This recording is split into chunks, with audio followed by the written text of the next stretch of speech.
Aí, prontinho. Então, hoje a gente vai estar discutindo junto com a professora Juliana Salvadori, junto com o professor Henrique Ponce, né, o texto da Sandra Coraza, didática artística de tradução, né, transcriação do currículo, transcriações do currículo, né? Então, Ju, Henrique, a Ju é docente da UNEB, né? E o Henrique terminou o mestrado agora, né, na corposgrafia, assisti a defesa maravilhosa, né?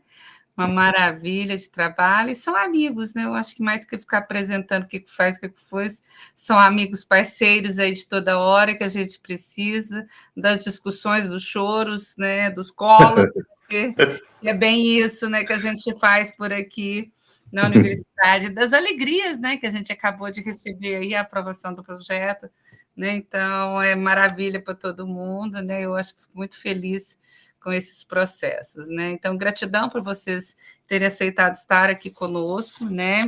Essa rasura aí está sendo feita pela Flávia, Flavinha está estudando um pouco essas questões, e ela, Valdina, por favor, traz alguma coisa para me ajudar a discutir. Falei, eu acho que tem Ju e Ana, os meninos lá, que discutem um pouco, e pode vir conversar com a gente um pouco sobre a temática, né? E já usei até coisa do texto na aula hoje, viu, Ju?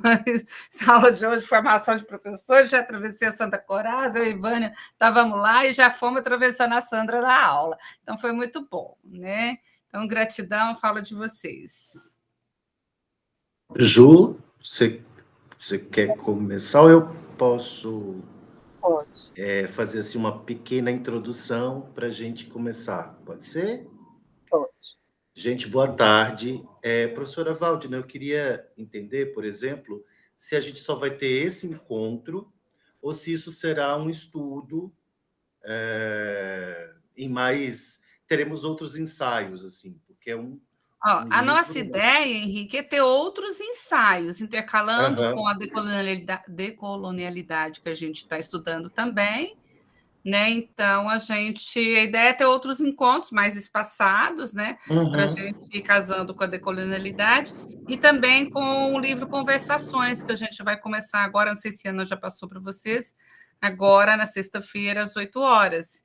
Então, são os estudos que a gente está intercalando aí no processo, mas com certeza teremos outros encontros, sim, que a Sandra é alguém que eu quero introduzir aqui nos estudos dos meninos. Então, sendo assim, eu e a professora Juliana, que é a nossa professora artistadora do programa, a gente preparou uma artistagem para essa tarde, né?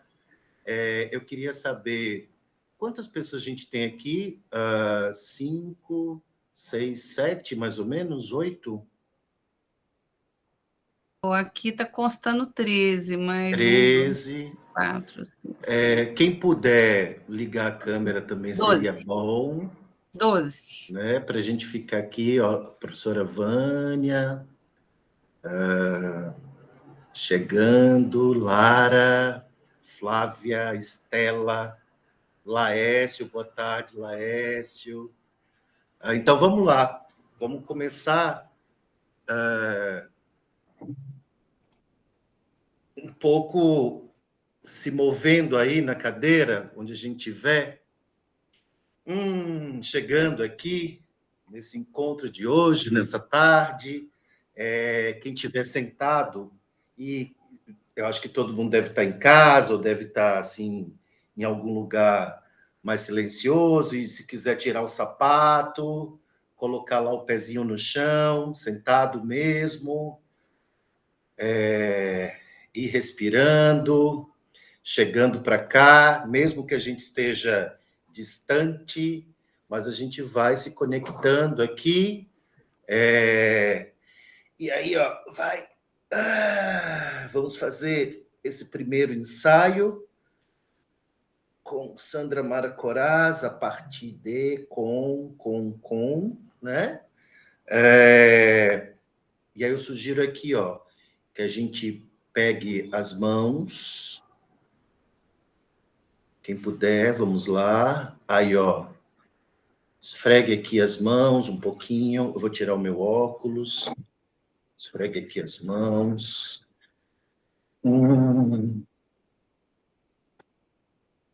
Colocar aqui a mão no rosto. Ó. Passando aqui um pouco.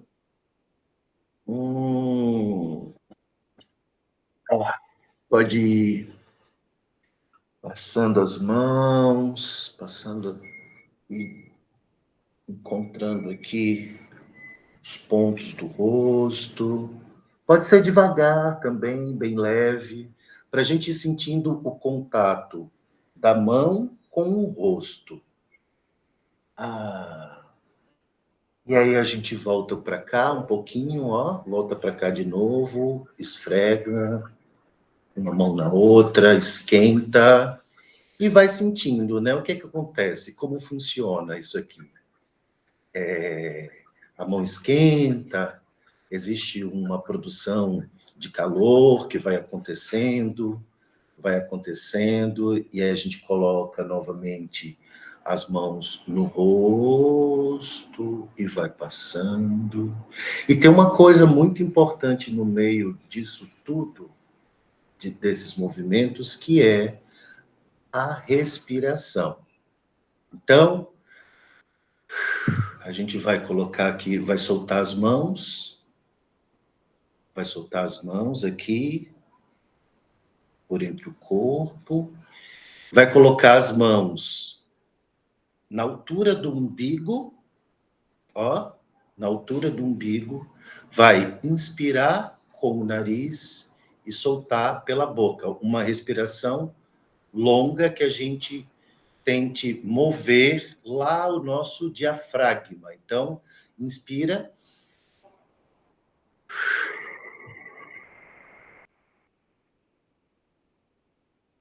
Mais uma vez.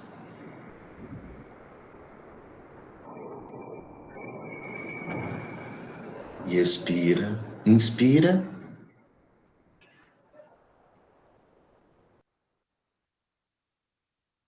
E expira. Então, a gente vai tentando convocar esse corpo aqui, que escreve, que senta, que produz, para estar conosco nesse encontro de hoje. E aí,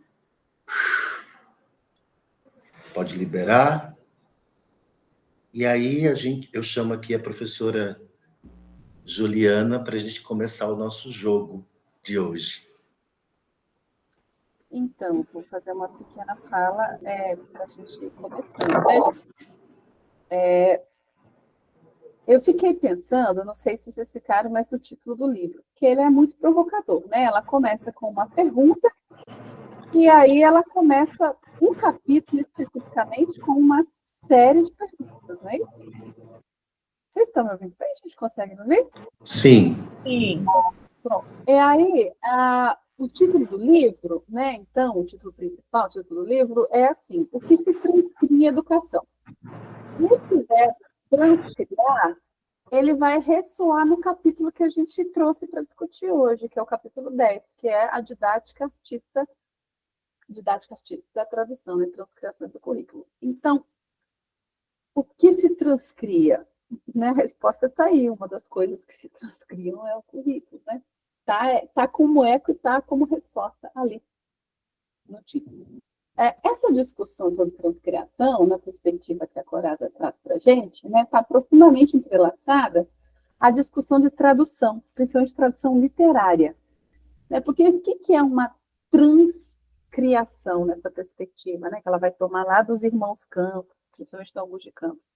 Então, transcriação, ela é uma junção, digamos assim, uma palavra valise de duas palavras, que é tradução e criação, tradução criativa. Então, uma transcriação é uma tradução e criação. Isso se aplica principalmente na discussão de literatura e de poesia, né? Porque a ideia de que assim não dá para traduzir ao pé da letra nunca, não se traduz o conteúdo. Então, traduzir poesia é sempre um criar, que tem um elemento que é estético, sensível que não cabe no plano do conteúdo apenas, não é só o conteúdo que diz. Tem um deslocamento aí, então, do que é traduzir, né? Então, traduzir não é só verter o conteúdo, por isso que não existe tradução literal, literatura e poesia. E aí essa provocação vem para a gente pensar o currículo, né? Não tem tradução literal do que é, né, um conteúdo, né? Não é só sobre o conteúdo, uma aula, um currículo, né, uma didática. E ela provoca, então, a gente a pensar, para a gente pensar, né, para que a gente pense o nosso currículo e essa prática como algo criativo. Eu gosto demais, acho muito interessante. Depois, inclusive, eu posso comentar com vocês, porque a linguística, gente, ela considera a tradução um grande escândalo. A tradução, inclusive, alguns autores vão dizer a tradução é o escândalo da linguística, que a tradução, teoricamente, é impossível de acontecer. Né? Como é que eu... Isso é um debate super fascinante, mas depois eu vejo. Porque o que é que se traduz mesmo? É o conteúdo? E aí eu perco a forma? E aí tem essa discussão de fidelidade. Você é fiel ao quê ou a quem? Ou a qual língua, ou a qual contexto? Que fidelidade que é? Né? É possível falar em fidelidade? Inclusive tem um apelido para a tradução, a francesa literária, que são as belas infiéis. Depois a gente entra nisso, se vocês quiserem. Então, um ponto que eu queria destacar, que está num livro de um autor brasileiro, que é tradutor e é poeta, que é o Paes, ele é um tradutor célebre. É uma cena de criação que ele traz. Então, ele diz assim, o poeta, ao criar, criar tem a ver com o verbo, né? Não está lá no nosso início, inclusive no início era o verbo. Não é à toa que a gente está em perspectivas pós-críticas de pesquisa, né? A linguagem da gente é criativa, é criadora. Então, no início era o verbo. A gente cria pela linguagem, com a linguagem, na linguagem. E aí, Paz traz essa cena linda que está lá de Adão no Jardim do Éden, nomeando as coisas pela primeira vez. E ele traz essa grande cena de criação, né? Que é a nossa criação, porque é um humano, né? Não está lá no divino, mas está no humano, ele traz para o lugar do poeta. Então, ele diz assim para a gente, o poeta, quando ele cria um texto poético, ele é Adão no Jardim do Éden, nomeando tudo pela primeira vez. E aí tem um problema para o tradutor, porque o tradutor, ele entra num jardim já nomeado. E aí, parte da tradução literária, ela tem que dar conta desse maravilhamento de nomear pela primeira vez as coisas, quando traduz a poesia, principalmente. E eu acho que essa é justamente a provocação que a Coraza traz para a gente que é professor, educador, quer dizer que quando a gente entra na sala, na escola, no currículo, parece que está tudo muito posto, muito criado, muito feito. E eu acho que ela convida, ela provoca a gente a transcriar, quer dizer, a traduzir, a transgredir criativamente o que está ali. Então, é uma provocação, né? E para mim, é uma resposta também àquela frustração, às vezes, do cinismo que toma a gente, né? Que é assim, mas o que é que dá para fazer? O que ainda dá para pesquisar? O que ainda dá para inventar se já está tudo tão pronto? Principalmente quando a gente fala em currículo em termos de políticas macro, está tudo muito pronto, a BNCC está muito pronta, né? O DCRB na Bahia. Então, o que tem para fazer, né? Para criar, se já está tudo nomeado e posto? E aí ela convida a gente a transcriar, né? Então, acho que esse, para mim, é a grande sacada do texto dela. E aí, Henrique, que é um artista, ele fala que eu sou artista, mas artista é ele. Juliana. E então a gente fez um exercício de transcriação aqui também do texto de Coraza, que a gente vai mostrar para vocês. Eu fiz esse introdutório para a gente pensar que Henrique vira para mim assim, Juliana, vamos fazer aquilo, o que você acha de fazer aquilo que você faz tão bem? Falei, credo, que ideia maravilhosa, vamos fazer. É isso que a gente vai fazer então, tá, gente? Depois a gente vai abrir para vocês. Você quer que eu projete? Você já tem escolhido? Vamos, você projeta, e acho que aí também a gente vai abrindo, né, para as pessoas. Acho que tinha, inclusive, uma pessoa que levantou a mão, já assim de cara, no início. Não, né? Era Flavinha. Era eu, Flavinha. mas eu não sei o que vocês prepararam. É que em algum momento, quando couber aí, para não atrapalhar o que vocês prepararam, atrapalhar não é a palavra, mas para não invadir, vamos dizer assim, eu queria depois discutir mais sobre a tradução, a transcriação e o termo que ela usa em alguns momentos como didática poética, e ela usa também o a traduzir. Mas vou deixar isso para quando vocês conseguirem encaixar aí. A gente vai fazendo intervenções e vocês vêm com a gente, então. Isso, é. Então, qual foi a provocação? Eu faço leitura de tarô cigano. E aí, Henrique me provocou a fazer as cartas do tarô Coraza, desse texto especificamente para a gente ler. E aí, o que eu vejo, então, no seu jogo, Henrique? Eu vejo a Fabulatrix, e a Fabulatrix, ela traz a fabulação para a ordem do imaginário. Ela não está especificamente em Coraza, né? Então, ela é um dos personagens conceituais que vai emergir na sua caminhada teórica, mas também na sua caminhada de pesquisa, porque ela demarca, né, este lugar nos métodos pós-críticos. Então, você tem uma coisa da fabulação que joga para o devir, porque fabular não é imaginar, né? O imaginário está relacionado à faculdade de criar as imagens, que é uma disputa que a gente tem que fazer também. Mas o fabular, ele faz uma linha de fuga. Ele diz para a gente que é possível contar outras histórias, que a gente pode rasurar o nosso imaginário, e ele joga para frente este narrar, este contar, este rasurar o imaginário. Nesse caso, não é à toa que essa boca está posta aqui, porque está essa cena inicial da criação, né? Da criação com o verbo, um verbo muito relacionado a esse falar. A palavra está na ordem da mágica aqui, mas ela está na ordem da mágica na pesquisa, que é da precisão, que é do rigor. É o lugar da palavra para a gente pensar dentro da pesquisa. Então, como na poesia, a palavra na pesquisa, no pós-crítica, ela nunca está usada no comum, ou não deveria. A gente precisa sempre parar e interrogar quando o texto está muito fácil. Então, se você está escrevendo muito fluido, muito fácil, muito cheio de lugares comuns, de imagens, de metáforas já dadas, isso é um sinal de alerta. Você precisa parar e interrogar esse texto, interrogar o óbvio, interrogar a linguagem. Não é à toa que a gente cria pela linguagem. Toda palavra precisa ser questionada, examinada, interrogada.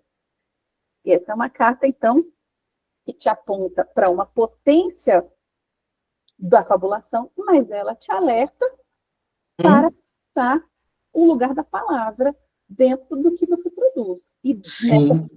da arte e da perspectiva da pesquisa, a poesia e a pesquisa elas se encontram no rigor. É aí que está a questão que Coraza traz para a gente e que está nesse texto. Poesia não é ornamental. Poesia, ela nos ensina rigorosidade, cuidado com a palavra, precisão na nomeação.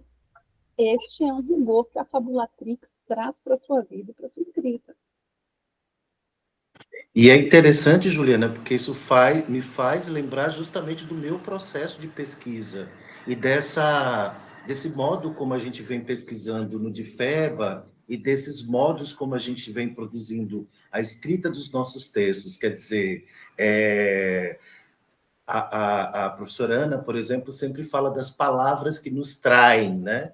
Então, a gente, às vezes, está escrevendo uma coisa, mas está pensando em uma coisa, mas, às vezes, escreve outra. Então, eu acho que a Fabulatrix, ela entra como um personagem muito importante nesse sentido, né? Trazendo essas questões, porque, justamente, uma das aventuras maiores dentro dos nossos processos de escrita, das nossas pesquisas é justamente encontrando esse rigor e essa pesquisa da palavra, né, também, dentro, né, dos textos que a gente constrói. E aí fico lembrando também das suas contribuições. E volta para a cena da nomeação primeira, gente, porque tem outra pessoa que nomeia primeiro, tudo pela primeira vez, que é a criança que ela traz no texto. Sim. Também. Quem nomeia o mundo todo pela primeira vez é a criança. Ela vai dizer, tem que ser criança e tem um lugar né, da cartografia da criança que a gente aprende como, não é isso? Então, a fabula diz para a gente prestar atenção nesse lugar. Eu coloquei aí o link, gente, do tarô. Então, a gente vai deixar aberto para que vocês vão trazendo as cartas que lhes chamarem. Outras aqui, mas aí vocês vão dizendo, esta carta me chama. Tem várias que me chamam aqui. E qual te chama, né? Qual chama você dentro dessas cartas? Todas estão dentro do texto da discussão de Coraza para a gente ir trazendo e ir pensando. Qual mais te chama aqui? Vou passando para você vai me dizendo. E aí? Atenção, aproveitem a Fabulatrix aqui, que está tirando as cartas para a gente hoje. Acontecimento, essa.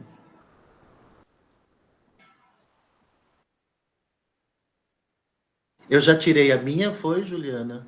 A não ser que você queira outra. Não, vamos trazer as pessoas aí, vamos deixar as pessoas escolherem também. Vixe, tá passando rápido.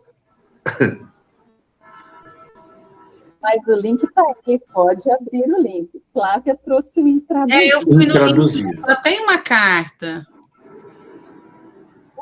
Foi? Eu fui no link, mas só tem uma carta para mim, a hora que eu abro o link. Para mim também, só tem uma arqueóloga.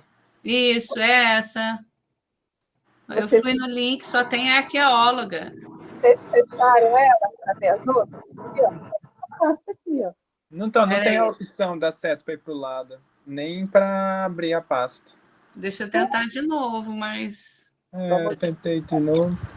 Vamos ver aqui, então. Eu tinha deixado aberto. Vamos ver se vai agora. O meu só tem uma mesmo. Porque outros conseguiram, né? Não, mas ela viu, né? Eu acho que você viu, não foi, Flávia? É porque aqui tá externos. Eu olhei e fui com a cara da carta. Mas para mim apareceu também só a primeira. Agora foi. Agora foi. Agora foi? Peraí. Deixa eu entrar de novo, então. Eu já escolhi a minha de cá. Agora sim. Agora eu vou escolher. Peraí.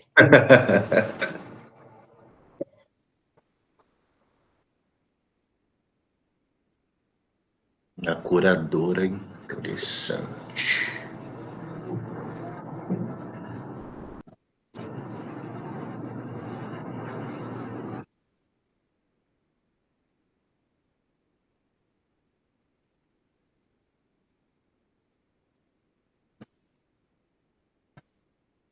Vamos escolhendo para a gente fazer uma tiragem. Também fazer uma interface aí com as pesquisas, né, de vocês, e pensando a partir dessas cartas.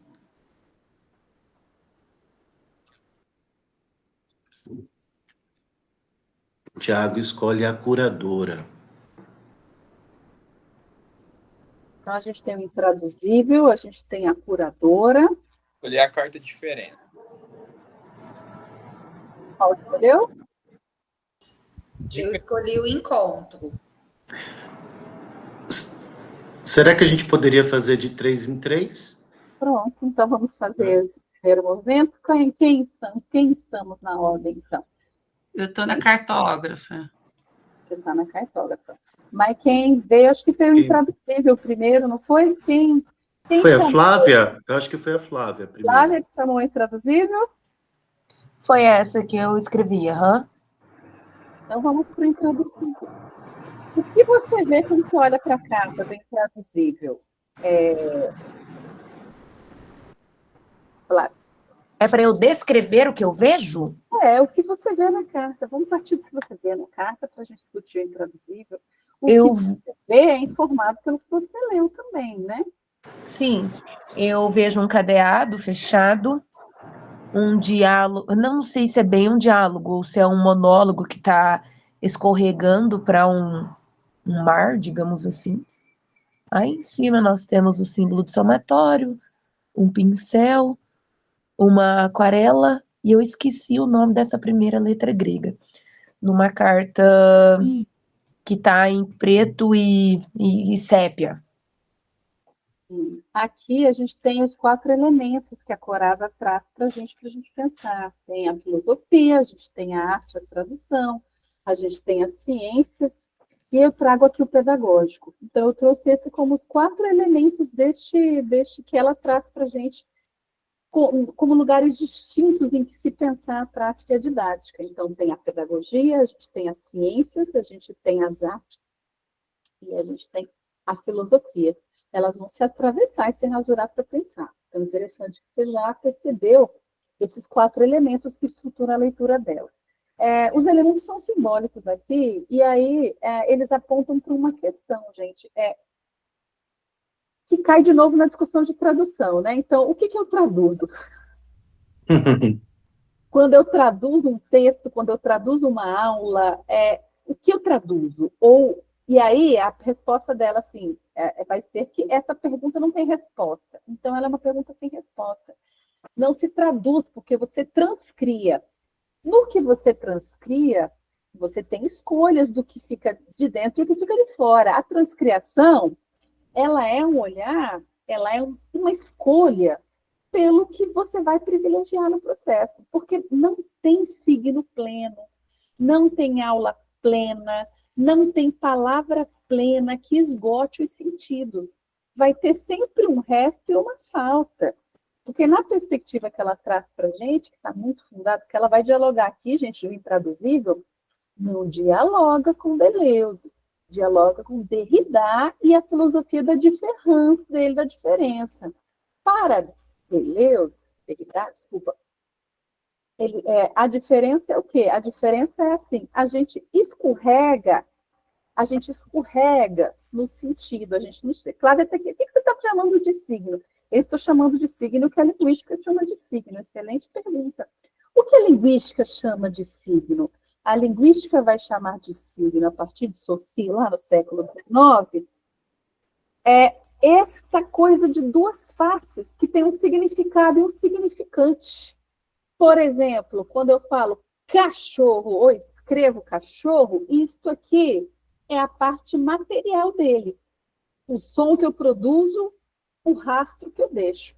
Mas tem algo que é da ordem do significado, que é a imagem que você cria do que é um cachorro. Não é a mesma que eu, nem Valde, mas ao mesmo tempo a gente tem uma imagem geral que permite a gente reconhecer quando vê um cachorro, mesmo que não seja aquele que a gente tem na imagem. Então, essa é a discussão de Saussure, de significado e significante.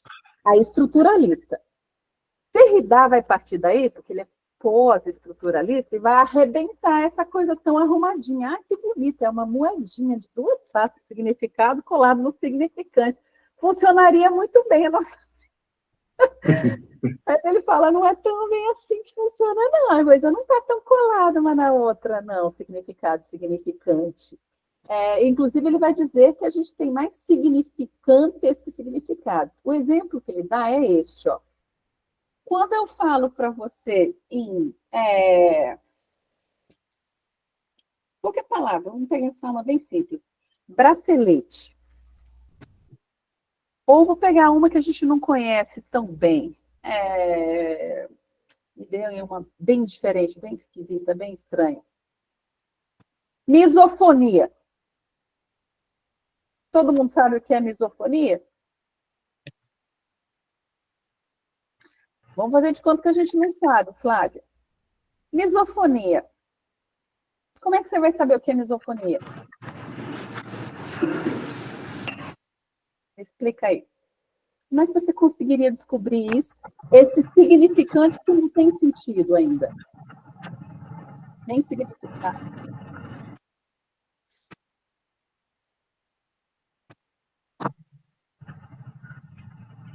Por aproximação, pelo significado dos prefixos, sufixos.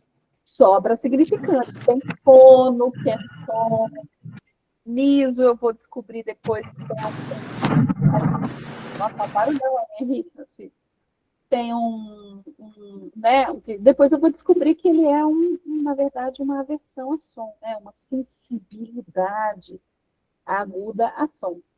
O que o Derrida vai dizer assim, eu não chego, gente, no sentido, no significado, quando eu digo, quando eu uso a palavra. Eu não consigo traduzir em significantes, em signos, os sentidos. Então, um significante não me leva a um significado. O significante é a parte material da palavra. Ele me leva a outros significantes. Isso que ele vai chamar de jogo. Nossa, é um barulhão, hein, Henrique? Isso que ele No vai... meu? Eu acho que não é? Tem alguém com barulhão aí, eu sei.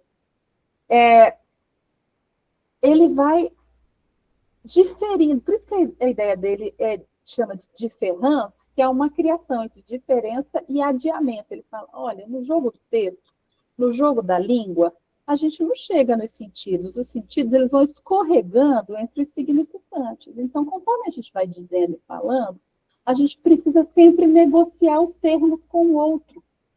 Porque, para mim, eu acho que o sentido está muito pleno, muito colado, que o signo traduz um significado e um sentido muito completo, que o outro me entende completamente. Ele vai acabar com essa ilusão da comunicação do signo pleno, da possível tradução.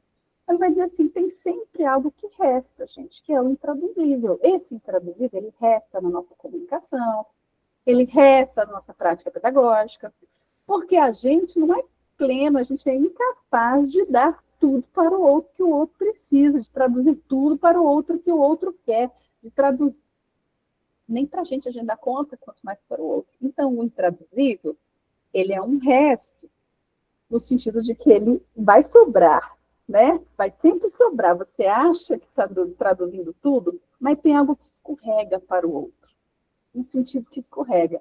E é esse escorregar, gente, que vai levando no movimento das coisas, no movimento do sentido, no movimento da pesquisa. Por isso que tem sempre um intraduzível que está na pesquisa, que está no currículo, que está na prática pedagógica, que está na sala de aula, né? Esse intraduzível que ela vai dizer. Então, eu não posso me colocar no lugar da grande tradutora ou tradutor que tudo traduz para o outro. E, às vezes, a gente se coloca assim, como professor e professora. A gente se coloca no lugar daquele que tudo traduz para o outro. Até não sobrar nada, nenhum espaço para o outro na nossa aula.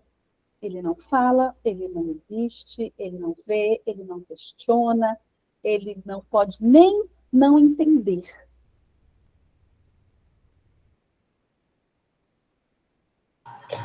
Juliana,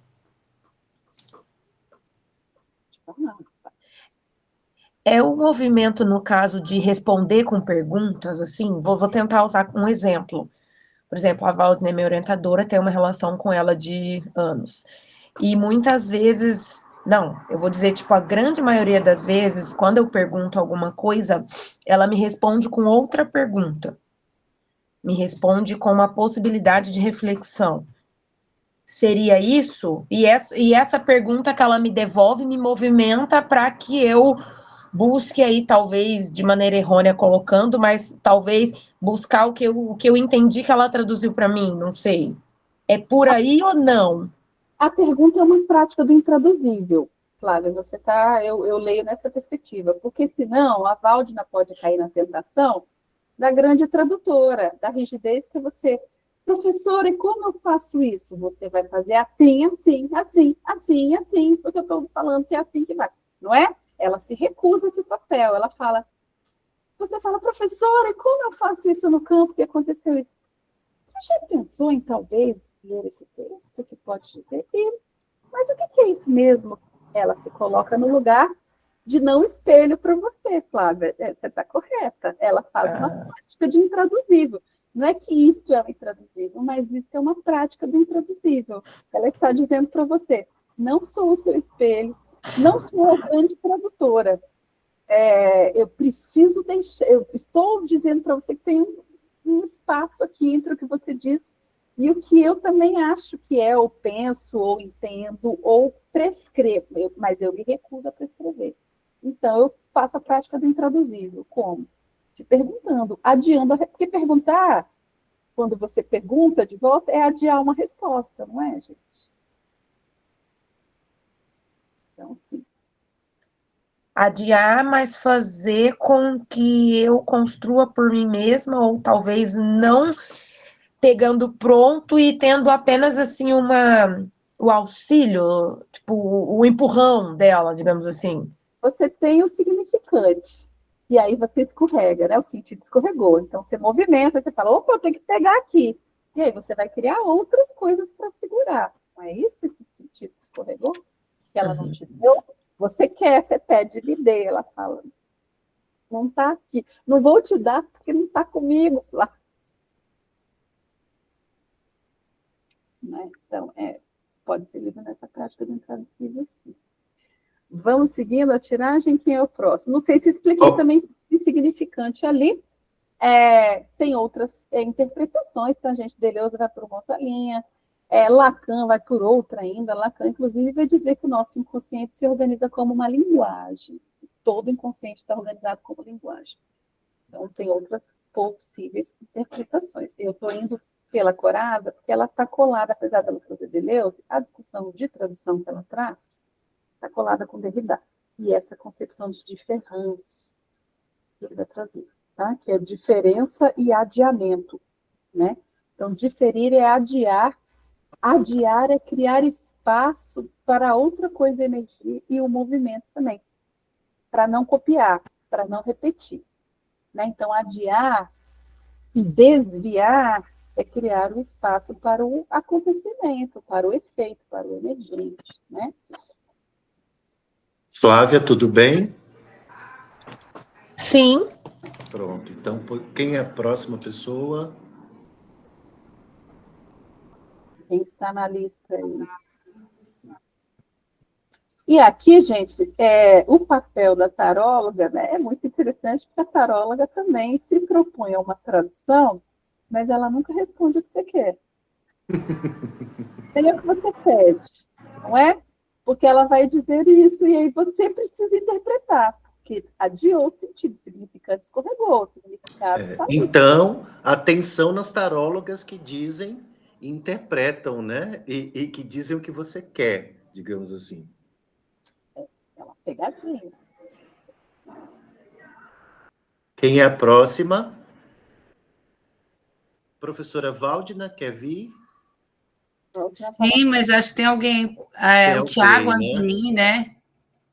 A curadora do Tiago. Depois sou eu. Vamos achar Pode ser. Pronto. Tiago, você pode abrir a câmera só um pouquinho ou não? Posso. Pronto. Boa tarde, Tiago. Pronto. O que você vê aqui, Tiago, então, na carta da curadora? Que pode ser o curador, mas a gente resolveu ser desobediente e colocar o impessoal no feminino. Essa carta me chamou a atenção pelo nome da carta, né? Pela mão, né? E tem um vínculo da mão ser instrumento de cura e tal. E aí apresenta várias formas, né? Dessa cura, pelo meio da arte, pelo meio da literatura, dos vídeos, dos filmes, da pintura, da música, né? Então a mão ela se expande, oferecendo várias maneiras terapêuticas de se curar. Eu vejo isso assim. É interessante a leitura do que você traz, Tiago, porque este é uma possibilidade da curadora, a que cura. Mas a que cura, que produz a cura, a parte terapêutica, a gente traz para o pedagógico no sentido daquela que faz a curagem, que faz a curadoria. Então, elas se encontram, essas figuras, digamos assim, no sentido da escolha, não é? Das escolhas que elas fazem. A escolha que pode ser de ordem terapêutica, a escolha que pode ser de ordem pedagógica. Então, tem algo aqui da curadora que ela, como é que eu posso dizer? Ela interroga esse papel da professora também. Essa personagem conceitual, ela vem para interrogar essa professora que está muito no lugar da certeza, né? Ela vem dizer, tem algo que é da ordem da mediadora, né? Tem algo que é da ordem da arqueóloga, tem algo que é da ordem da cartógrafa, que está na curadora. Então, tem algo que é da professora e da didática, que é algo da pedagogia, que é algo dela, e a curadoria que ela faz. E a curadoria passa por todos esses lugares aqui, né? Então, assim, a capacidade de escolher algo. Por isso a mão está aqui muito aberta, muito dada, para dizer disto que a gente manipula, que a gente escolhe, que a gente trabalha, que é o nosso material, né? Então, ela é uma figura interessante também, porque, veja, a curadora, ela não trabalha sozinha. Não existe curador e curadoria para o nada. Ela precisa pensar que ela faz a curadoria para alguém, numa situação específica. Escolhe e acolhe. Eu acho que realmente é bem interessante essa leitura. Então, a curadora é essa, e figura essa imagem, que está lá também, né, que pode ser interrogada, e é interrogada pelo mediador, que é para uma personagem conceitual que vai atravessar a professora. Esta professora como identidade muito fixa, muito dada, né? Então, a curadora fala dos materiais, ela fala dos meios, ela fala das escolhas, da seleção, do que compete também à professora e ao professor. E lembra, nunca está sozinha, né? Ela não faz para si, ela não está trabalhando num vácuo no vazio. Ela tem. E ela desloca também a curadora, gente, aquela perspectiva do processo de aprendizagem em que você tem que fazer uma intervenção no outro para o outro. A gente não trabalha com a ideia de intervenção, né? A ideia aqui tá, da arte, aqui, né? É a ideia do efeito que a Coraza vai trazer no texto. Então, é menos a intervenção e mais o efeito. E aí, efeito não é efeito especial, mas é o efeito no sentido de como o outro experimenta esta seleção que eu organizo, né? Didaticamente, pedagogicamente. Seguimos. Quem vem agora? O Henrique. Henrique é o meu consultor. Waldner. Waldner está com a cartógrafa.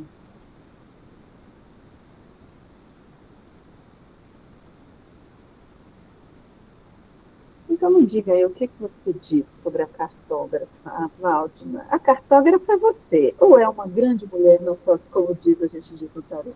A cartógrafa representa uma mulher de grande poder na sua vida, inclusive pode ser você. Diga para a gente. A cartógrafa, eu coloquei muito do momento que vivo aqui, do agora, da vida, né? Nessa pulsão que eu estou aqui de fazer memorial, de fazer essas redes, essas conexões, estou usando a ideia de rizoma. Então, está muito essa conexão na minha cabeça, né? Então, isso é um momento que eu estou vivendo, de cartografar e de fazer as conexões. E conexões no junto e misturado, é vida, é trabalho, é família, é espiritualidade, é conexões múltiplas, né, que eu estou tentando fazer no escrita, e é isso que eu consegui olhar para, na hora que bateu o da cartógrafa, eu falei, exatamente o que eu estou vivendo. E é isso que eu trouxe, eu não olhei para as figuras que tem aí, eu olhei para o que eu estou vivendo e que ela figura em si da rede se conectar comigo naquele momento.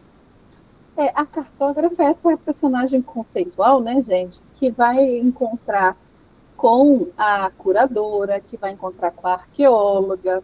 Inclusive, a cartógrafa e a arqueóloga, ninguém tirou ela, mas a cartógrafa, ela é, digamos assim, o outro lado, a outra faceta da arqueóloga, né? Enquanto a cartógrafa está no espaço, no tempo e espaço, mas principalmente no espaço, então ela está muito no aqui, os pés estão muito aqui, e ela olha para o que está em volta. A arqueóloga, ela vai em busca de uma origem. E elas estão em confronto, tanto na pesquisa quanto na leitura de texto. Então, por exemplo, eu não sei se alguém tirou arqueóloga, mas vários de nós estamos arqueólogas tentando entender o texto da Coraza. Viemos para esse encontro no lugar da arqueóloga, que é tentando raspar o palimpsesto ali, ó, para tentar encontrar a origem, o argumento, o conceito. A cartógrafa, ela, de uma certa forma, ela aquieta, ela acalma essa grande arqueóloga que existe na gente escondida. tá? A gente precisa da arqueóloga para interceder nesse movimento, para olhar o aqui e agora e sair da conexão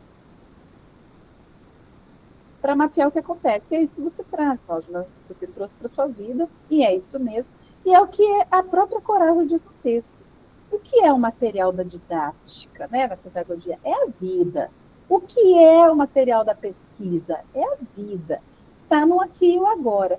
Não quer dizer que a gente desconhece história, que a gente ignora, mas é que a gente não fica presa a esse mito da origem, de que a gente precisa primeiro ir para um texto original, uma ideia original, um autor original. Ele é o grande autor, o texto, o conceito, e ele vai explicar tudo para mim. Quando eu entender Foucault, entenderei o mundo. Quando eu entender Corazza, entenderei o mundo. Quando eu entender Derrida, entenderei Corazza. Quando eu entender Nietzsche, entenderei Corazza. Quando eu entender fulano, entenderei. Percebem? A arqueóloga, ela faz esse serviço, que é um pouco cruel, às vezes, de fazer com que a gente abra o leque das origens. Mas é aí que a cartógrafa pode florescer. É quando a arqueóloga causa desespero, e a gente vê todos os pontos sem conexão, que ela permite que a cartógrafa venha e diga, vamos olhar para aqui, para este nó, para este miúdo, e daqui a gente faz as nossas conexões. E pode ser conexões textuais, teóricas, conceituais, de pesquisa, de networking, da vida, que estão online, que estão no livro, que estão nas fontes. Então, a cartógrafa, ela faz esse movimento com a gente, né? E é um movimento, gente, muito amigo da curadora, né? Mas ela trabalha na dobra ali, ó, da arqueóloga. Quando a arqueóloga não dá conta, a cartógrafa entra para poder fazer a coisa andar. Então, eu queria só dizer para vocês que quando a cartógrafa emerge, ela está dizendo que é hora da gente deixar a arqueóloga descansar. Tá? E isso acontece nas pesquisas muito. A gente encarna a arqueóloga e vai em busca das grandes origens, né? Vai escavar texto, vai escavar conceito. É quando eu chegar lá, naquele osso, naquele artefato, naquele conceito, eu vou entender todos os outros. Não tem artefato mágico, a cartógrafa disse para a gente. Pode vir, claro. Qual é o ponto que me mostra que a cartógrafa tem que entrar para dar o descanso para a arqueóloga? Qual que é o sinal? Qual que é... Porque a arqueóloga que vos fala tá pirando a mente, porque não tá achando os fósseis que tá procurando ainda, e tá pensando se põe a cartógrafa para trabalhar, entendeu? Então, o sinal, o universo já te falou, né, Flávia? Você já tem aí. Qual é o sinal? O sinal é o desespero. Entendi. O sinal é angústia, né? Angústia. Quando você abriu todos os pontos e você não vê as conexões. A cartógrafa tem que emergir aí. Aí tá. ela precisa vir para o diálogo, né? Tá. Entendeu, Flávia? Claro, e eu tô vendo que a senhora tá rindo aí. Tô Entendi. Tá bom. Obrigada. O que mais, gente? Quem está na fila? A gente... A leitura, tá, gente? Para ser mais divertido, essa é a nossa artistagem, né, Henrique? Adorei. É muito legal. Foi essa provocação de Henrique. Eu passei, inclusive, me diverti muito fazendo as cartas. Eu, o ChatGPT e eu, ontem, terminando essas cartas aí. Que é Você fez no GPT? Fiz no GPT, e aí fui... Você vai ter que dar essa aula para mim, porque não sei fazer, não. Fui dando mas a gente tem que dar os prompts para ele, fui mudando, então algumas coisas estão aqui. Depois eu posso falar, foi um processo muito divertido. E Henrique, Juliana, minhas cartas, Juliana, eu estou fazendo, vamos ver aqui. Aí a gente foi trocando essa figurinha. Então foi uma forma que, né, e aí a ideia do diretor, aí o diretor é Henrique, né? Eu sou só... Essa dupla ótima. Tiago, ok? Tudo bem? Foi a professora Váldina, né? Então, professora, tudo bem? Tudo ótimo. Tudo ótimo. Vamos lá, quem é a próxima? Eu também estou adorando esse jogo da... Agora acho que é o efeito, né? Tem efeito? O efeito. Tem efeito, tem várias coisas pedidas ainda. Tem, gente, tem que olhar quem está na fila aí. Vamos olhar aqui. Laércio pediu a diferença. Agora acho que é Flávio Jane, um efeito. Tem efeito, acontecimento com Estela, não é isso? Efeito, Isso. e diferença. Depois encontro. E diferença. Efeito, acontecimento, encontro e diferença. Vamos ver lá, então. Talvez eu não tenha muito mais que essa, gente, porque depois eu tenho aula também, então, tá? Então vamos ver o que a gente consegue. Efeito.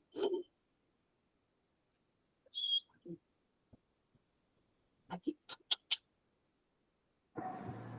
Chegamos no efeito. Então, quem pediu o efeito? Venha para a roda. O que você vê no efeito? Foi eu, Juliana. Venha para a roda, então, diga o que você vê, José, na carta, por favor. O que está aqui? Eu vejo uma transformação, uma mudança. Eu vejo acúmulo. Acúmulo, mudança. Então, vamos lá, vamos pensar. O efeito, gente, ele está muito relacionado, sabe com o quê? Ele está com o intraduzível. Porque o intraduzível, ele vai dizer né, ele vai ter aquele resto, aquele desencontro, digamos assim, não é isso? O intraduzível ele vai tornar o currículo essa coisa que escorrega, né? Nada ali está muito, isso que parece muito dado, muito fechado, começa a craquelar, né?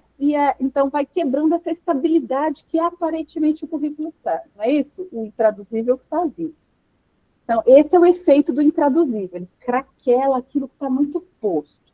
Por isso que talvez você veja esses fragmentos como esse acúmulo, né? Tem uma coisa que está craquelando aí, né, José? Que está saindo desse prisma, que, assim, parece que é muito sólido e muitos fragmentos saem dele.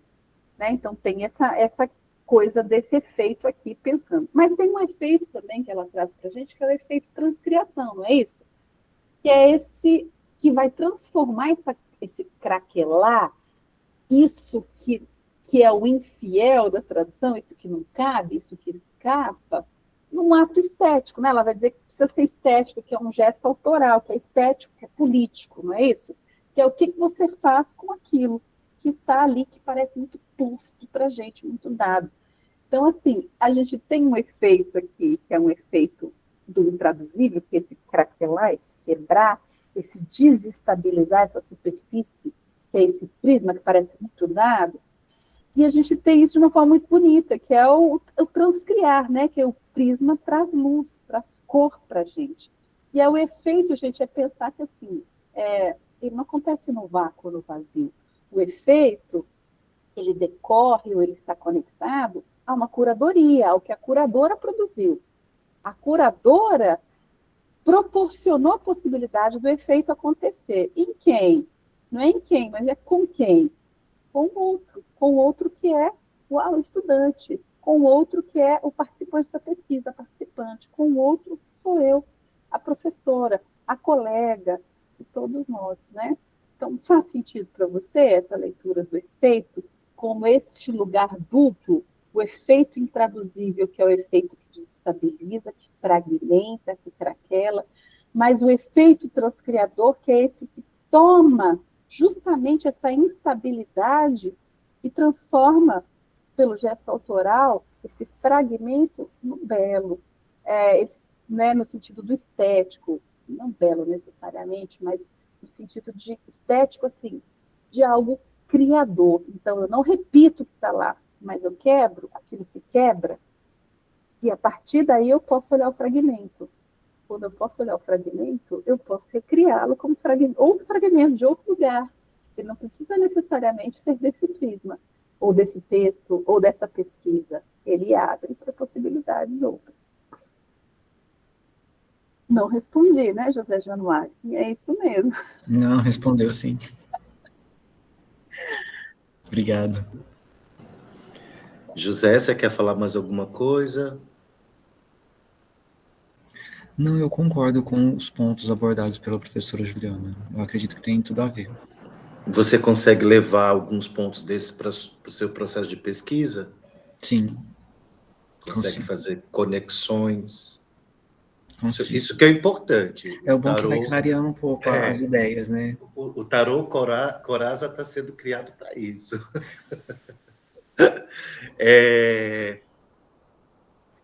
Muito bom. É uma carta que eu particularmente gosto muito do efeito, gente. Eu acho ela provocativa, porque, veja, tem alguém de costa para a gente que olha para o efeito. E aí o efeito, para ele acontecer, ele precisa disso, atenção, precisa, né, tomar o outro nesse lugar de outro. Né? Eu acho que isso é fantástico. Quem mais que... Qual outro? A Estela, com acontecimento.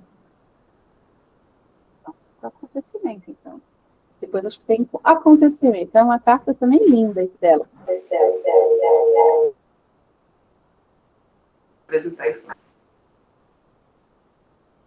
E aí, gente? Quem vai falar? Estela vai falar? Vai falar. Estela. Pode falar, Estela. É porque eu tô do lado da Valsna, quando eu falo da Eva. Mas tá dando para ouvir. Tá dando para ouvir? Então, o acontecimento, para mim, é que eu estou ainda muito focada em cartografia, mas me chamou a atenção, parece ser uma potência, né? Vem uma energia, alguma coisa que desestabiliza de certa forma. Aí foi por isso que me chamou a atenção. O acontecimento, ele é uma potência, né, gente? Ele é uma potência em desastre e uma potência de... Né? Em termos de possibilidade. Você vê, ele tem um raio aqui que corta, né? Então tem uma coisa que ilumina e tem uma coisa que rasga. Então o acontecimento, ele está sempre nesse entremeio do desastre também. A gente precisa pensar. E é interessante a gente... Ó, a arqueóloga aqui, defina a potência. Não vou definir. Imaginei. Não vou definir. Mas o acontecimento... Nem tem como definir também. Tem, mas precisamos. Cada um, né? Ela pergunta. Deixar. Né, precisamos. Mas o acontecimento, gente, ele é essa iminência do desastre. Sempre. Quando a gente pensa no campo todo arrumadinho, quando a gente pensa na aula que eu planejei, quando a gente pensa no currículo que eu elaborei, o acontecimento é o desastre iminente, que vem como um raio.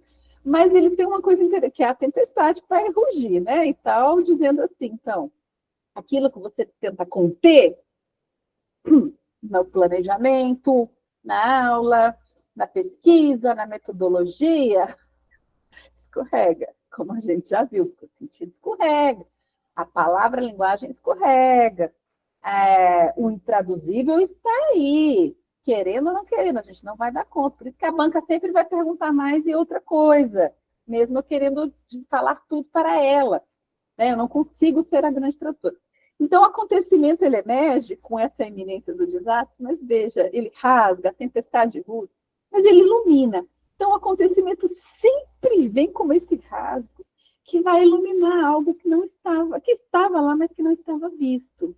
Ele é disruptivo. Então, o acontecimento ele é sempre disruptivo, né? E aí ele é interessante porque ele interroga a gente, porque a gente não pensa a aula, a pesquisa, com o disruptivo.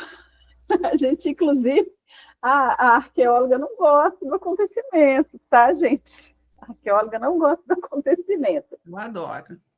A cartógrafa gosta. A curadora vai depender em que lado ela estiver do espectro ali também. A curadora, às vezes, tem questões com o acontecimento.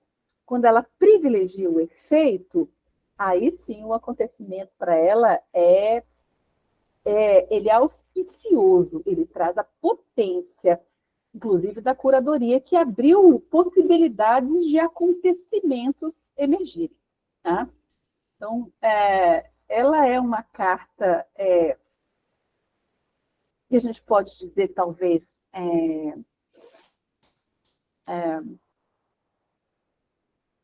não é nem estruturante, eu queria dizer, mas arquetípica, né? Se a gente pode dizer, o acontecimento, Porque a gente pode jogar ele de uma perspectiva filosófica, de uma perspectiva artística, de uma perspectiva didática, e de vários lugares. Então, o acontecimento em Deleuze, o acontecimento para Derrida, o acontecimento para Foucault, são coisas distintas aí. Mas que eles encaram, eles se encontram nessa lógica, ou nessa perspectiva do acontecimento como esse grande interveniente, digamos assim, essa grande disruptura, né? E aí, o que isto provoca? Qual é o efeito que traz? Que efeitos? Né? Como eu dou conta dele, né? Que personagem conceitual eu vou convocar para dar conta do acontecimento? Eu vou trazer a cartógrafa, eu vou trazer a curadora, eu vou trazer a arqueóloga, eu vou trazer o mediador, que tem várias possibilidades aí de figuras conceituais que podem emergir. Para ressignificar, para conter, para estancar, para contornar, cada uma delas vai ter uma perspectiva com relação ao acontecimento. Então, Flávia, mas também Laércio, que trouxe o acontecimento, foi? Quem trouxe o acontecimento? Estela. Aí depende de você. Você está vendo, você vai tomar a perspectiva. Em que lugar? É no lugar da catástrofe? Né? Ou é no lugar da potência? Né, Estela? Porque ele traz os dois movimentos. Da onde você toma o acontecimento? Na pesquisa, na vida, no texto, né? O texto da Coraza é acontecimento, por exemplo. A gente não espera ele, e ele não espera pela gente também. Ele não espera a gente, né? Ele não se propõe a esperar a gente e a ler. Ele não é amigável. Ele não põe o leitor, ele não diz para qual leitor ele escreve, inclusive a leitora, né? Tem uma multiplicidade aí.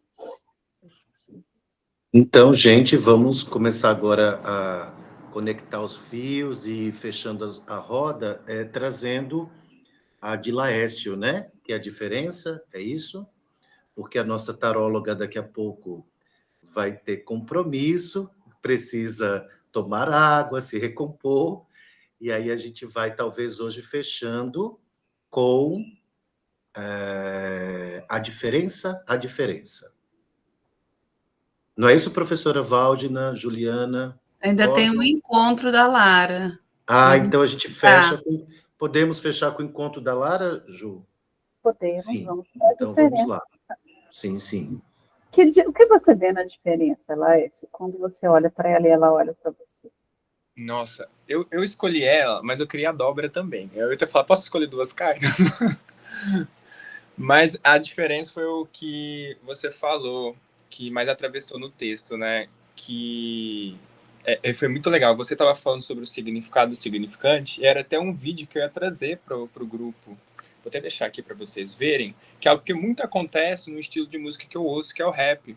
Que ele usa muito desse autor que você trouxe, do signo e do significante, para fazer música, para criar contradição dentro da música. E a diferença é isso para mim, é a produção de traição. E é uma coisa que ela vai trazer no texto, né? Como que o tradutor tem que trair a mesma coisa que ele está lendo para produzir. E eu escolhi a diferença por isso, né? É essa forma de a gente distanciar, de forma que a gente vai tomar uma traição daquilo que a gente está produzindo para fazer algo. Então... Apesar que a Coraza, é muito interessante você trazer a traição, apesar que a Coraza não lê nessa chave, né? Para ela nunca é trair. A produzir a diferença, entender, deixar o espaço intraduzível, pensar o efeito, estar no acontecimento, para ela não é trair o currículo, nem trair, assim, ela não lê nessa chave de trair. E eu gosto muito, mas eu acho uma chave interessante essa do trair, porque daí a gente fica se perguntando assim, mas trair quem? Trair como? Trair o quê? Né? Eu gosto muito essa diferença, né? Essa perspectiva aqui, ela não é deleuziana. Eu trouxe provocativamente na perspectiva derridiana, que é essa eu acho que você desse a palavra lá, essa multiplicidade. Ela está na hora da multiplicidade que o Derrida usa de outro jeito, gente. Ele vai falar em disseminação. que tem a ver com as sementes que voam, né? Uma imagem bonita e que vão para todos os lados, isso que se dissemina nessas sementes que são esses significados, que são esses desencontros, que é esse intraduzível, que eu acho perfeito isso que você trouxe como exemplo, né? Então, como é que, na verdade, eu uso da multiplicidade para criar confusão, às vezes. Não é para comunicar e para dizer. Para criar novo problema, não é para solução. Para criar a confusão, não é como, porque a gente sempre pensa assim, que a linguagem está muito posta para a comunicação, muito clara. Que, né, se a gente tem a negociação da linguagem e a gente esquece que a linguagem ela opera. Às vezes não é para dizer, muitas vezes é para esconder, é para não dizer. Em época de pós-verdade, a diferença é importante, esse conceito de disseminação, de multiplicidade de sentidos, da confusão. Por isso que o Babel está ali no meio também.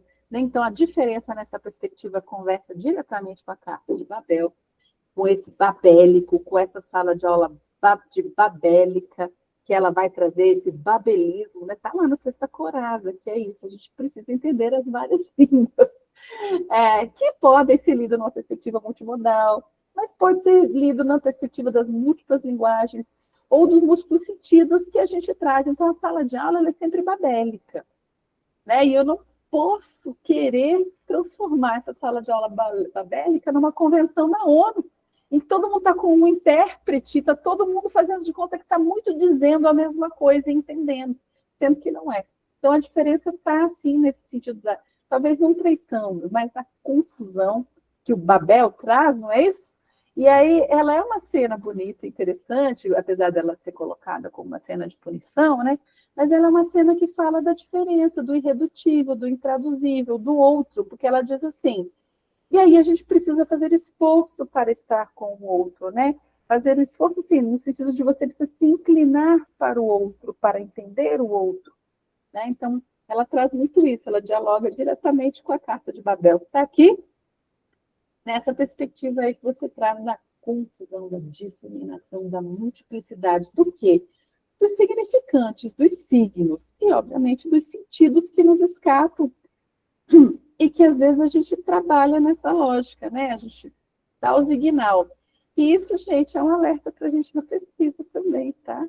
Isso é um alerta para a pesquisa, porque a gente às vezes está muito achando que está comunicando e que o outro está comunicando, e as coisas não estão sendo ditas. Então, por exemplo, o colega fala, você quer fazer a pesquisa? Quero, vou contribuir com a sua pesquisa. Você vai na casa, ele não está. Você vai no outro dia, ele saiu. Você vai no outro dia, a mãe está doente. Você vai no outro dia. Essa pessoa não quer participar da pesquisa, gente, mas ela não, se sente constrangida em dizer, provavelmente, ou ela gosta de você. Entendem que daí tem a diferença? Então, assim, ela não vai dizer, ela não consegue dizer, ela não pode dizer, ela não se sente confortável em dizer, mas ela diz. Tem uma multiplicidade, e às vezes a gente também faz isso, a gente precisa fazer isso também, e faz isso. Isso às vezes está no texto, de alguma forma também, tá? A Corada não diz pra gente. Tem muitas coisas que ela evoca, ela alude, ela anuncia, mas ela não diz, ela não explica. Ela não se conta. Bom, e a dobra também, eu gostei. Foi uma anotação muito legal que eu fiz nessa dobra da língua, né? De como que a gente vai tendo... Eu fiz uma brincadeira. A gente vai tendo uma língua de serpente, né? Com duas pontinhas que vão tomando duas direções diferentes, né? Porque você vai tanto dando uma confusão numa língua, você vai quase criando outra junto, assim. Estou procurando a dobra. Aqui a dobra. E porque a dobra para ela, a gente, a dobra para ela que é criativa, não é isso? É quando você faz a dobra que você cria. Dobra. E aí, não foi por acidente que eu trouxe a dobra, eu fiquei pensando que dobra eu traria. Eu pedi a dobra do origami, porque ela é uma dobra criativa, né? A dobra do origami, ela diz assim, tem algo para fazer aqui com isso que forma outra coisa. E aí, eu posso desfazer a dobra, obviamente, mas o território está marcado. Isso mesmo. O rastro fica. Então, essa dobra, ela diz das marcas, dos traços que, né, que ficam. Então, eu achei ela muito interessante para a gente pensar nisso, né, da criação, que é essa marca que fica também, né, essa marca que fica no território, porque às vezes a gente, como professor ou como pesquisador, se interroga muito no que fica, porque a gente não vê, não tem tangibilidade, né, o outro às vezes não responde o que a gente quer, porque lembra, às vezes o didata tradutor vai embora, que é o didata artista, e às vezes vem o didata arqueólogo, às vezes vem o didata disciplinador, às vezes vem o didata do mesmo, ele quer que repita, né? Então, a dobra ajuda a gente a pensar isso e a pensar a marca, o lugar da marca, né? E como criação, da criação como marca, para pensar o que fica, né? Não, foi por isso que eu falei da língua, desse corte na língua, com sentido de marca mesmo, que fica, né? Que fica. Legal. A gente vai finalizar com o encontro, é isso mesmo, gente? Isso. Lara. Lara, o que você vê no encontro?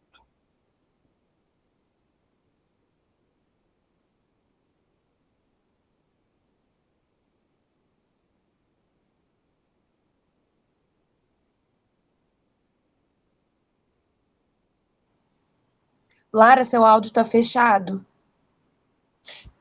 Ô, gente, é porque eu estava arrumando a câmera, porque eu tinha entrado pelo celular, aí para facilitar eu entrei pelo computador. Bom, primeiramente eu fiquei em dúvida entre a dobra e o encontro.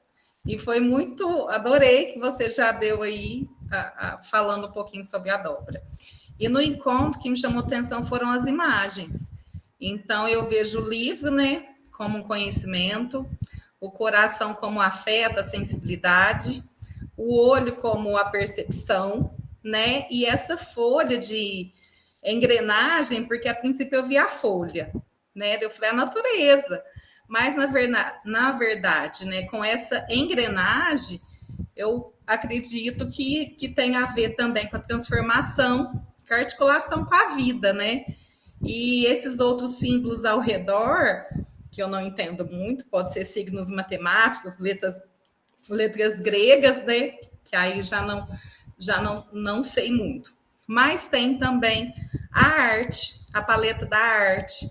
E aí, pensando nessa palavra encontro, né? O que pode ser isso? Então, eu acho que é o espaço onde cruzam as diferenças e produzem uma outra coisa, uma outra potência. Então, acho que nenhuma delas se anula, mas ao se encontrarem, elas vão produzir, vão fazer outros fluxos, né? Independente dos encontros entre pessoas, histórias, saberes. Então, foi por esse caminho. Não sei. É um caminho interessante que você traz do encontro, que eu acho que é isso, né? O encontro, gente, como Lara traz para a gente, ele está corretíssimo. O encontro, ele parte do pressuposto da alteridade. Você só pode encontrar, né, com algo que já não, né, com alguém, se você se permite pensar no outro em outro lugar, não é isso? Porque encontro, etimologicamente, encontrar, gente, é ir em direção ao outro. Olha que palavra bonita, né? É ir em direção ao outro. Mas veja, o que está no centro do encontro aqui? Ele lembra alguma imagem que a gente já passou por aqui, que está no centro do encontro? O que tem no centro do encontro? A potência, não é?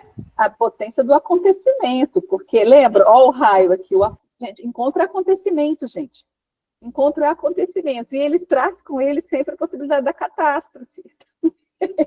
Né? Quando a gente está com o outro, com uma alteridade. Pode vir na ordem da catástrofe, mas também pode vir na ordem do afeto, da conexão, né? Como você traz, Lara. E o que nos conecta nesse encontro? Né? Então, é uma coisa para a gente ir pensando. O que é que... Né? Então, o encontro,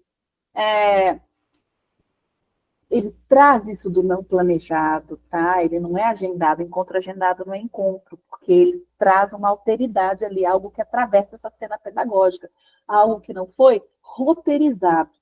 O encontro não é roteirizado, né? Então, assim, o encontro traz o imprevisto para a gente. É aquele aluno que faz aquela pergunta que a gente não tinha olhado e a gente para e olha para ele. O encontro é isso. O encontro traz a dimensão da experiência, em que eu aceito não saber de antemão o que vai acontecer e como é que vai ser o outro. Então, tem uma coisa da ordem do afeto e do afetamento que está posta no encontro. O encontro, ele é coletivo, ninguém encontra sozinho. O encontro precisa do outro para acontecer, né? Ele precisa estar lá, e daí a gente precisa estar inclinado ou perceptivo ao outro. Então, ele tem uma ética muito marcada, né? Para que eu possa encontrar o outro, eu preciso estar atento a ele, olhando para ele. Eu preciso estar aberto para ele, inclinado para ele. E o encontro é na perspectiva não apenas física, mas é esse encontro do afeto, esse encontro do intelectual, este encontro que é também do físico, do pessoal, né? Então, esse estar atento, estar à escuta do outro, né? Então, tem uma ética, tem uma coletividade, tem uma implicação aqui que é também, como eu disse aqui, do relacional. Ele é criativo, o encontro, porque eu preciso também criar esse espaço para o outro, ele é da ordem do imprevisto. Então, assim, não é à toa que o raio está aí, né? A gente não fica esperando o raio. Então, o encontro no currículo, ele é muito bonito, mas muito difícil de ser feito, né? Porque o encontro no currículo, tomar o currículo como acontecimento, no encontro com o outro, numa perspectiva em que você está como tradutor, né? O didata tradutor, que se também sabe limitado, assume o lugar da limitação, que você não dá conta de traduzir tudo e de dizer tudo, então você precisa abrir espaço para o outro, é um exercício muito difícil, gente. Na verdade, é o exercício mais difícil. Ainda mais para nós que estamos na pesquisa e na sala de aula, no lugar do total saber, porque é o que se espera da gente, não é? Ou a gente imagina, talvez, que este seja o lugar do total saber. Eu preciso estar no total saber para ir para a banca dizer isso. Eu preciso estar no total saber da minha pesquisa para dizer isso. Eu preciso estar no total saber do meu conteúdo para estar na sala de aula.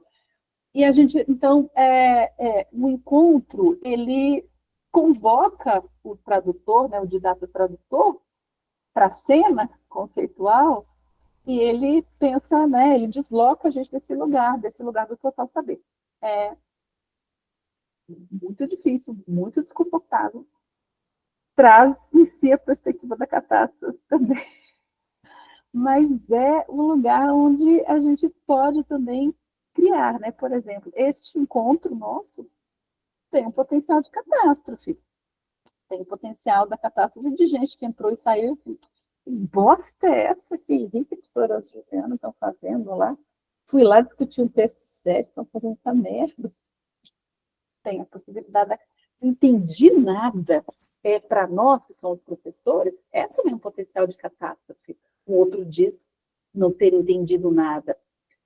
Mas tem essa possibilidade assim, a Flávia vai ser assim, porra, eu sou arqueóloga, menina, tem que passar, tem que convocar a minha cartógrafa interior. Essa imagem sensível, ou essa figuração, fez sentido. Ou não vai fazer agora, mas vai fazer semana que vem também, de repente. Né? Então, é um pouco isso. Percebam, a gente também está no encontro na perspectiva dessa catástrofe, mas da potência, né? É sempre esses dois lugares. Mas não é um lugar que é possível, muitas vezes, para a gente. Às vezes não é possível né? O acontecimento e o encontro. Às vezes eles colocam a gente. E como é que a gente consegue fazer isso em pequenos movimentos também, para não sucumbir? Né? Eu acho que é um pouco isso, gente, nesse primeiro momento, para a gente pensar. Espero que vocês não saiam por aí falando que gosta, tá? Maravilha, tá esse negócio. Estou falando com a Ana aqui, gente, essa Ju não existe. Que é isso? Então, mas eu queria dizer uma coisa, para fechar, que eu existo de várias formas. Eu estava fazendo isso na discussão com o Henrique, na oficina dele de corpografias, que a gente fez sexta-feira. E assim, o que você aprendeu na oficina, né? Henrique fez a condução toda, depois eu falei, olha, eu aprendi isso, que é da ordem do encontro, que é assim, a gente não se percebe, senão no encontro com o outro, inclusive os contornos do próprio corpo, você não existe, gente. Você não consegue se perceber, como, né, sem o outro que, né, que a gente faz essa dança, o encontro é necessário. E aí, até anotei lá, viu, Henrique, que assim, eu tenho vários contornos conforme quem eu estou.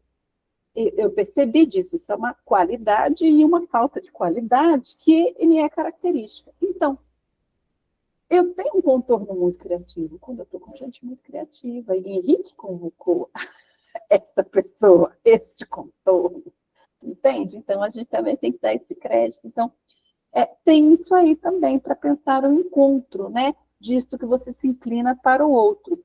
Com o Henrique foi este encontro em que este contorno criativo pôde emergir, que a gente construiu juntos também, né? Então, eu agradeço, gente, foi super me diverti horrores fazendo. Além disso, essa dupla além disso, perfeita. você é muito macia, viu, Juliana? Obrigada, porque eu falei na oficina, e assim, Edilei, meu companheiro, ele me pega assim, tá, ele fala, ai, Juliana, você é tão macia e tal. E eu não sou macia, eu não me sinto macia, mas eu me sinto quando ele me toca. Que é a questão do contorno do osso. Eu não sou, mas quando ele, assim, aí eu pensei, eu sou macia, entende?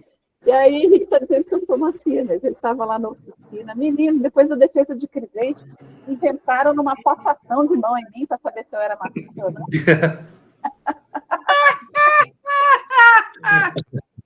Amei essa! Mas aquela defesa maravilhosa também, né? Nossa, o Crisede arrasou. Foi muito bom. E é outra pessoa muito criativa também. E aí, olha como é que a gente fica, né? Então, assim, é uma coisa para a gente pensar nos nossos contornos, nos encontros, né? Que a gente vai contornar, a gente é tomar formas, né? E como é que o encontro desculpe certas formas na gente, né? Então, eu agradeço muito este encontro com o Henrique, deste convite que Valdina fez, a Corasa fez e que vocês, né, acataram, receberam, acolheram aqui nesse evento. É Flavinha que provocou, viu? Flavinha. Quer ver, essa arqueóloga, ela tem qualidades. Flávia. Muitas. Você não pode jogar a arqueóloga fora, você entendeu? É a hora, você tem que... Mas, em algum momento, ela tem que descansar também, para a cartógrafa vir. Eu entendi Sabe, eu entendi, eu não tô abandonando a arqueóloga, mas eu vou chamar a cartógrafa para entrar. Deixa tem que entrar de sola, vai entrar bonito. Muito obrigada por isso. Deixa a sua arqueóloga descansar, ela merece. Flavinha é fofa, né, gente? Nossa, eu amei. Ju, depois a gente tem que conversar. Eu tenho que dar aula para nós como é que faz tarô aí na IA. Eu tenho algumas perguntas para fazer. Eu posso de agora? Pode, vai. Então, vamos lá. Dá um tempinho aí, rapidinho, tá, o Henrique? De onde surgiram as palavras? Então, a gente fez um mapeamento, assim, né, uma leitura,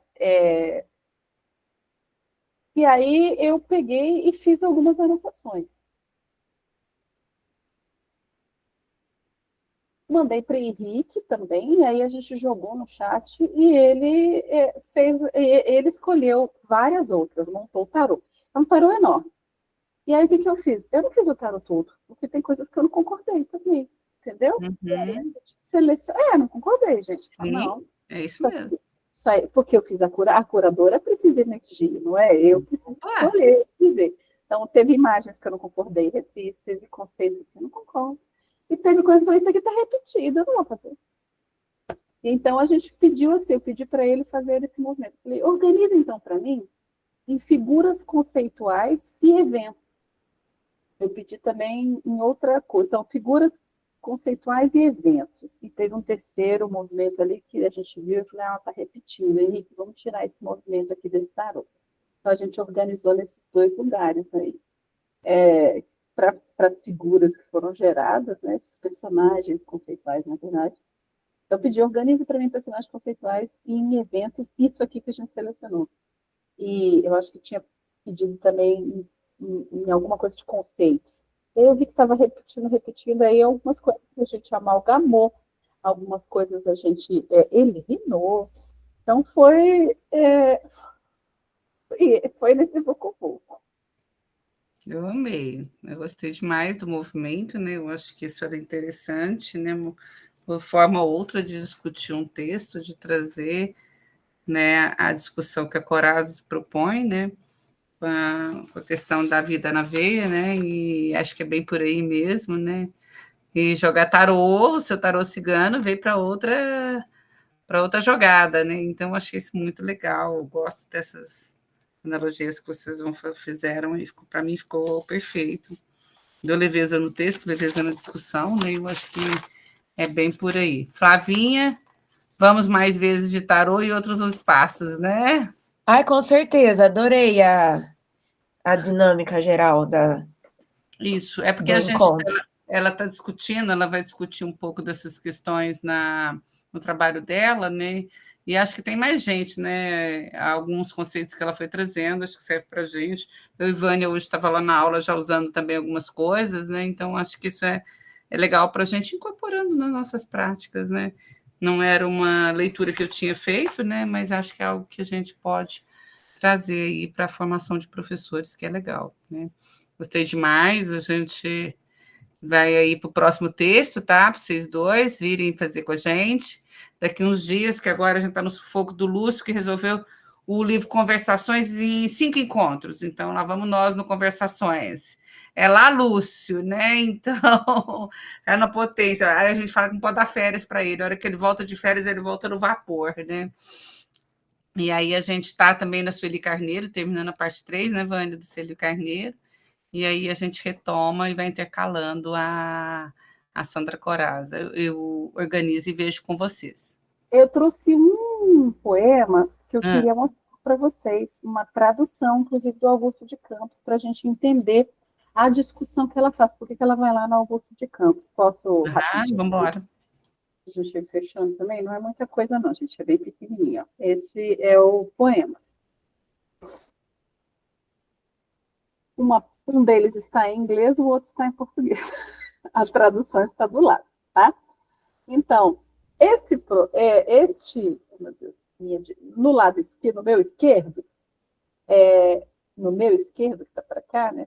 Aí vocês têm que ver ao contrário. No meu esquerdo está em inglês. Esse poema é um poema de um autor americano, que eu trabalhei, inclusive, no mestrado, que é o E. Cummings. À direita tem a tradução do Augusto de Campos desse poema. E aí, o que está acontecendo? Espero que vocês estejam se perguntando, né? O que está acontecendo? É exatamente isso. Não é à toa que a Corazza escolhe o Augusto de Campos e os irmãos Campos e o conceito de transcriação, de tradução criativa, gente. Então, o que a gente tem aqui, ó, nesse primeiro movimento? O que vocês veem quando vocês olham, né, pode ser qualquer um dos lados, né? Tanto em português quanto em inglês.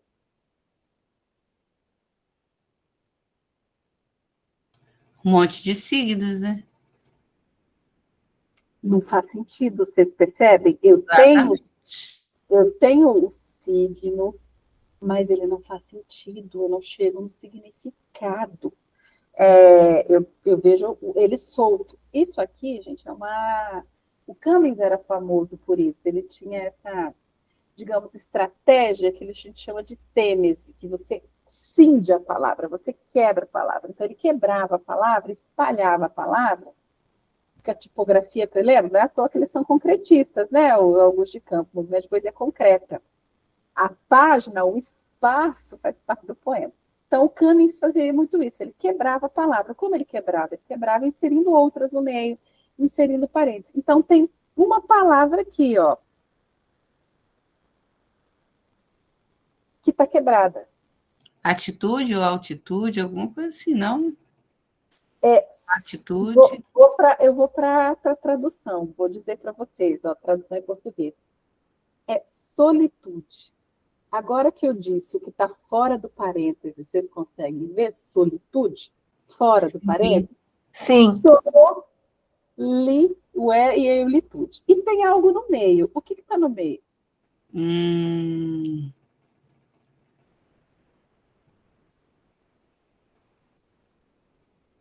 Nossa. Um. Uma né? folha. Uma folha Uma folha, o que acontece com a folha? cai. Uma folha cai. Exatamente. Então, o poema é isso. Solitude, uma folha cai. São as duas coisas ao mesmo tempo. Porque a questão do parênteses quer dizer que uma... E é a mesma coisa em inglês. A leaf falls, loneliness. Solitude, loneliness. Isso aqui, gente, é um haikai, que é um poema de inspiração pública. É focado na natureza, a inspiração é isso aqui. O que é... Qual é a imagem disso de uma folha que cai?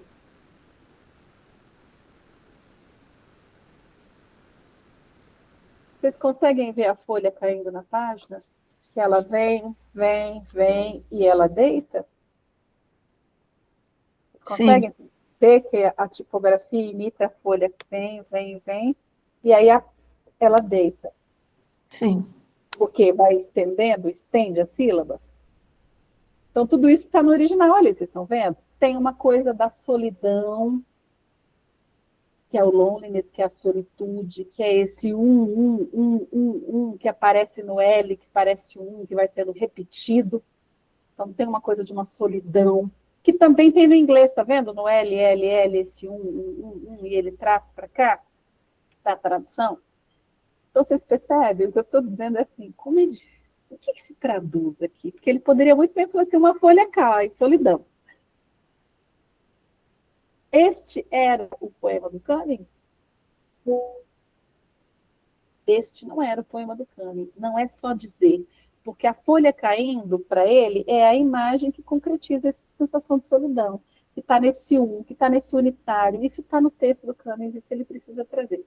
Então, era só para dar um exemplo de por que ela vai nos campos e o que eles estão falando de tradução criativa, gente. Aqui ainda está muito coladinho. Loneliness seria melhor solidão do que, de fato, solitude. Mas ele escolhe solitude para deitar a folha. Tem uma coisa aqui do conteúdo, que não é só conteúdo, mas que é forma que ele precisa trazer para a gente.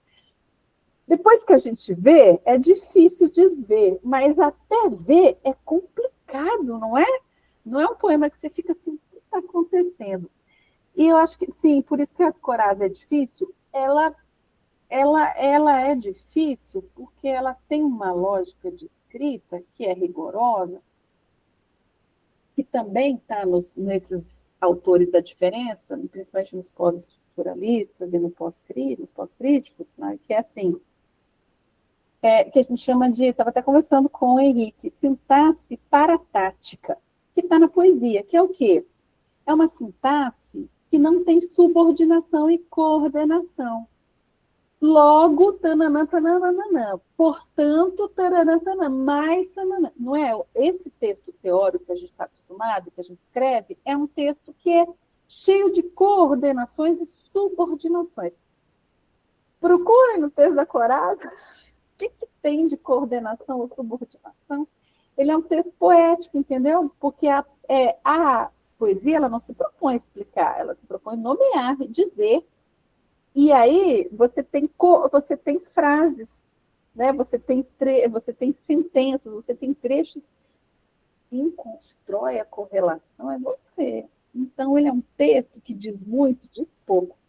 A Coraza faz o exercício do intraduzível e da diferença, gente. Então, você lê aquele texto, ele é curto, e você fala, não diz nada, porque ela não explica nada para a gente. E eu estou tomando tradução transcriativa a partir de fulano, que diz assim, assim, assim, citação. Que é como a gente está acostumado a escrever. Dizem para a gente que a gente tem que escrever assim. Então, ele diz pouco nesse sentido, ela não faz isso. Mas ele diz muito, porque ela não explica as correlações, as relações. Ela deixa a gente se virar para fazer. E a poesia faz isso. Por isso que a poesia é muito difícil de ler, né? A poesia, ela trabalha na rarefação da linguagem. É pouca linguagem para você ter total atenção naquele movimento. Eu acho que também por isso que eles preferem, a gente prefere, né, a discussão da diferença é muito numa perspectiva ensaística, né? Porque o ensaio também permite a gente, como gênero, ensaio, gênero, pessoal, gênero acadêmico, esses inacabamentos, esses não dizeres, fugir dessas explicações tão dadas. Então, a Coraza faz o duplo movimento, né, Flávia? É um texto do intraduzível, está lá, sobra. Sobra muita coisa que a gente não entende, sobra muita coisa que ela não explica, ela não se propõe. E a gente também tem essa sensação que falta, né? Que é o paratático, que ela não fica explicando, dizendo, fazendo a correlação para a gente, né? Então, assim, como é que eu entendo melhor a Coraza? Vai ler poesia.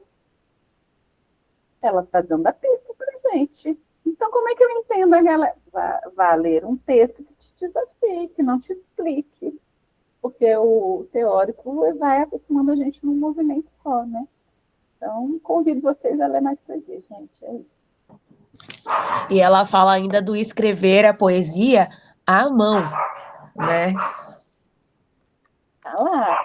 E o poesia, o poético, tem a ver com a ideia de poiesis, de criação, gente, que vai atravessar a prática. Porque, vejam, olha como os gregos são lindos, e o pessoal da diferença sabe disso. Tem uma tríade, que é teoria, poesia, que é poiesis, e prática, né? Ela trabalha nessa discussão aqui. Quando ela fala do poético, ela está dizendo que o poético é que rasura e intermedia teoria e praxis. É o poético no sentido criativo, da poiesia, né? Então, o poético não é só poesia também, o poético está na ordem da poiesia, da criação, né? Maravilha, Ju. Muito bom. Alguém quer falar alguma coisa? Para a gente finalizar? Fazer o nosso print. Eu já dei um punhado de print, vou te mandar. Maravilha, gostei demais. Né? Acho que o pessoal também amou, né? Muito boa discussão, Ju. Só gratidão aí por nos ajudar aí. Ler um pouco mais de poesia, né, gente? Vamos ler poesia, ainda mais nós da matemática, né? Da matemática, ler poesia mais que tudo. Poesia, Para sair do nosso cartesianismo, né? Então, gratidão aí pelo você e o Henrique por trazerem essa perspectiva para nós da leitura da Coraza. Né? Espero que a gente possa se encontrar mais vezes por aí. E estamos sempre aí no Zap da vida, né? Estamos disponíveis, né, Henrique, para batizados, festas de casamento. Pode chamar a gente fazer entretenimento, leitura. Maravilha, gente. Muito bom. Tá leve essa quarta-feira, né? Deixa eu correr lá que eu tenho aula. Nós, obrigada, gente. Gratidão. Obrigada, Juliana. Obrigada, Henrique. Tchau, gente. Tchau, gratidão. Obrigada, Henrique, pelo convite, pela provocação. Muito bom, Henrique. Maravilha. Obrigado, Juliana. Foi ótimo, amei. Muito bom. Espetáculo. Vou parar a gravação aqui.